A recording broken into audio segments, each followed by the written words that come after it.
Assalamualaikum. Hai, apa khabar semua? Bersama saya Cikgu Wahidah. Kita telah memasuki unit 5 iaitu elektrik. Topik yang akan kita pelajari pada hari ini ialah sumber tenaga elektrik. Kita akan melihat contoh-contoh sumber yang menghasilkan tenaga elektrik. Jom kita mulakan.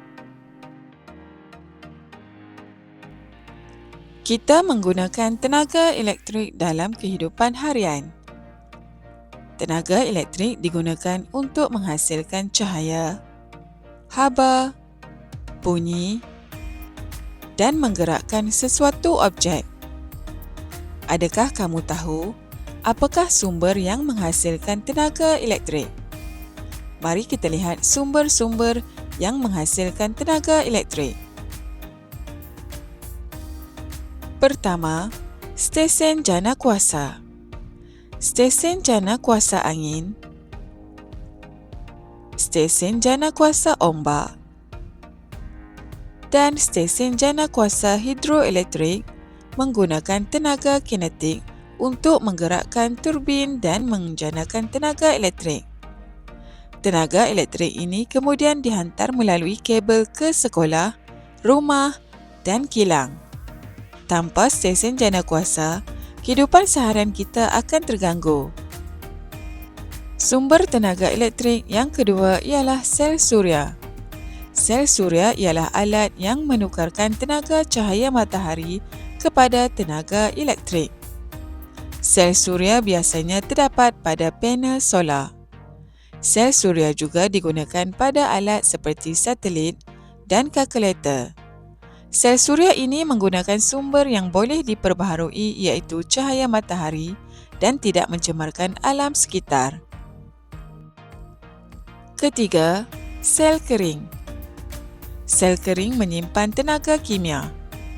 Tenaga kimia ditukarkan kepada tenaga elektrik untuk menggerakkan alat seperti kereta mainan dan peralatan lain. Sel kering sering digunakan kerana saiznya kecil dan mudah dibawa. Yang keempat, dinamo. Dinamo kebiasaannya dipasang pada roda basikal untuk menyalakan lampu basikal. Bagaimana dinamo berfungsi? Apabila tayar berputar, roda kecil pada dinamo turut berputar.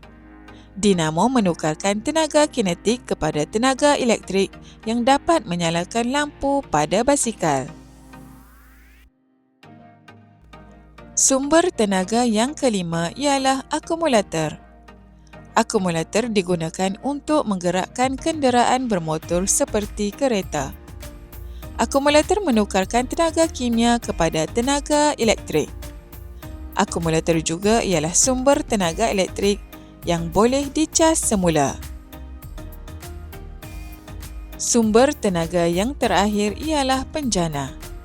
Penjana menukarkan tenaga kimia daripada bahan api fosil kepada tenaga elektrik.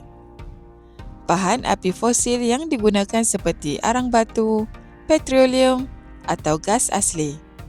Kelemahannya, ia boleh mencemarkan alam sekitar dan sumbernya akan habis. Baiklah murid-murid, diharap kamu dapat memahami topik yang kita pelajari pada hari ini. Pastikan kamu dapat mengingat semula 6 sumber tenaga elektrik ini untuk menjawab soalan yang diberikan nanti. Jumpa lagi ya. Assalamualaikum.